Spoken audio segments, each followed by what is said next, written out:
सीते राम कथा हृदयम। राम को वनवास, भरत को राज्याभिषेक नहीं,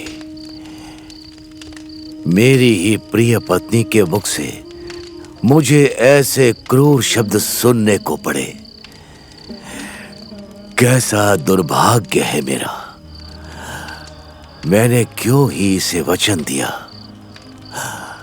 अपने प्रिय रामचंद्र की शपथ लेकर, वचन देकर अब उसी को वन भेजने का क्रूर पिता बन गया मैं। रामचंद्र, देखो, जिसे तुम अपनी जन्मदात्री मां मानकर प्रेम करते थे, वही मां राक्षसी बनकर तुम्हारा अनिष्ट करने पर तुली हुई है। देखो राम, देखो, आने वाले अनर्थ की चिंता किए बिना वो सबका अनिष्ट करने पर कटिबद्ध है। हे दुष्ट, तुम वर नहीं मांग रही, अपने लिए श्राप मांग रही हैं। भरत को राज्याभिषेक, रामचंद्र को वनवास चाहिए। क्या आपको ज्ञात है कि इसका परिणाम क्या होगा? ये राजमहल ढह जाएगा, प्रजा शोक सागर में डूब जाएगी। कैकी,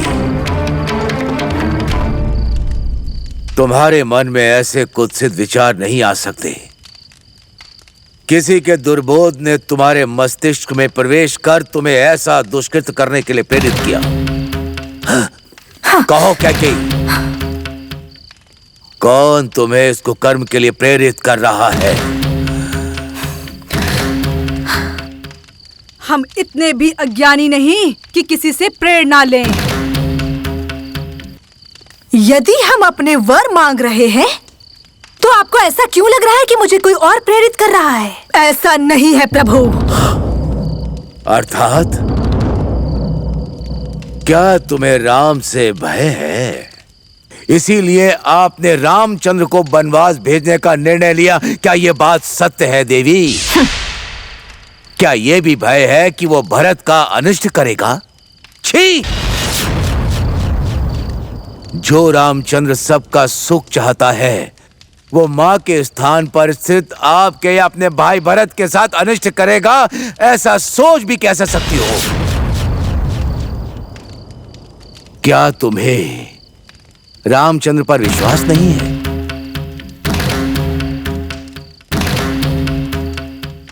उस विश्वास और हमारे द्वारा मांगे गए वरों में कोई संबंध नहीं है। आप चाहे कुछ भी कहें, हमारा निर्णय कतई नहीं बदलेगा। छी!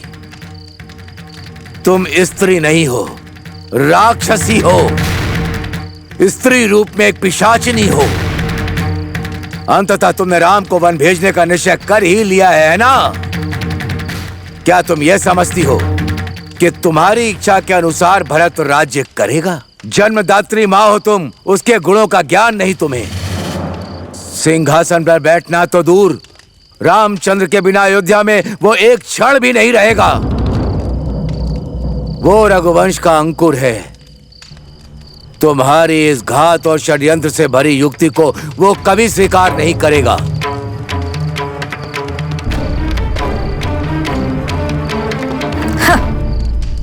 रामचंद्र का गुणगान करके थक गए आप, तो अब भरत का गुणगान आरंभ कर दिया आपने। इन सब बातों से हमारा निर्णय नहीं बदलेगा प्रभु। शीघ्र कहिए प्रभु, आप हमारे निर्णय को पूर्ण करेंगे अथवा हमारी सांसें आप रोक देंगे। आप हमारे निर्णय को पूर्ण करेंगे अथवा हमारी सांसें आप रोक देंगे।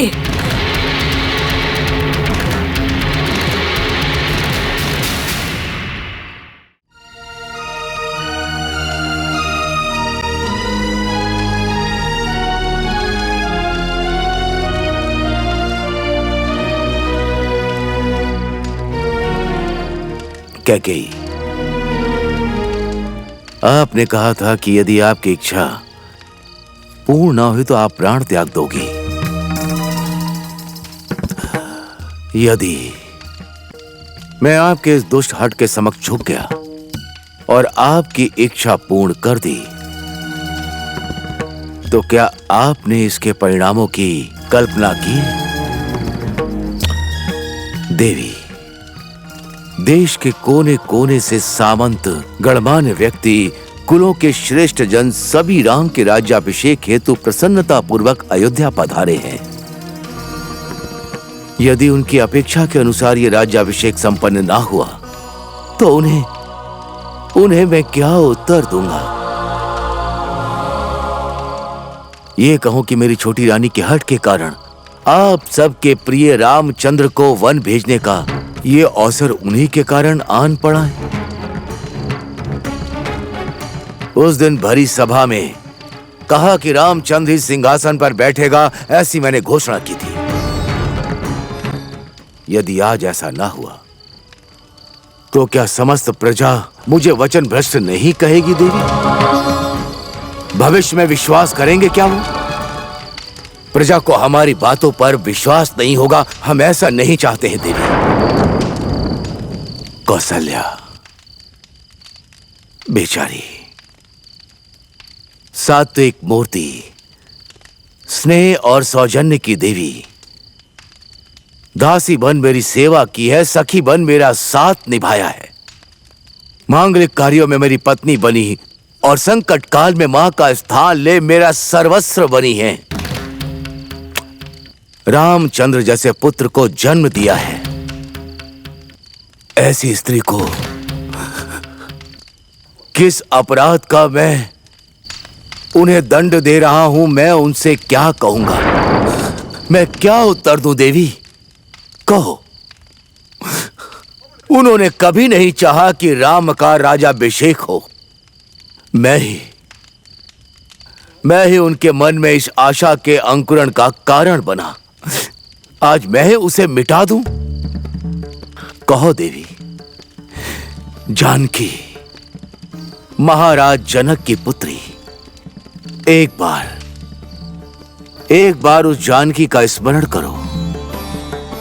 मिथिला में भोग विलास में पली बढ़ी, शिव धनुष भंग करने वाले महावीर की पत्नी होने के गौरव से वो आनंदित और प्रफुल्लित हैं। ऐसे में जब उसे ज्ञात होगा कि उनका वीर पति वन भेजा जा रहा है, तो क्या उनका हृदय विदीर्ण होकर सहस्त्र खंड नहीं हो जाएगा? क्या उसका मन ये सोचकर व्यथित नहीं होगा कि कैसा निष्ठुर परिवार है ये जो निरपराध पति को वन भेज रहा है? ऐसे कुल में मैं वधू बनकर आई। देवी, क्या जानकी जीवित रहेगी?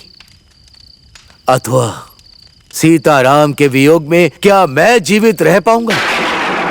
नहीं, विधवा होकर आप अपने पुत्र के संग इस राज्य पर शासन कर सकोगी। कहो देवी। पति के वचन के विरुद्ध जाने का ये आपका निर्णय, ये कैसी पति भक्ति है? कहो देवी, कहो।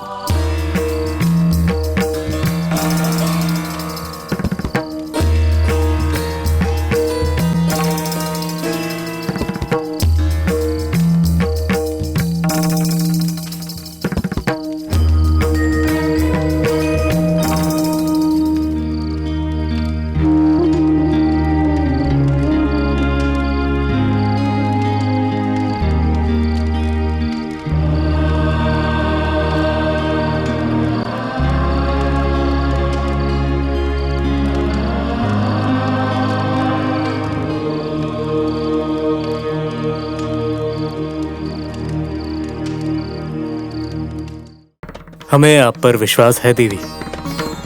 पति परायणा आपका हाथ थामकर हमारा जन्म सार्थक हुआ है।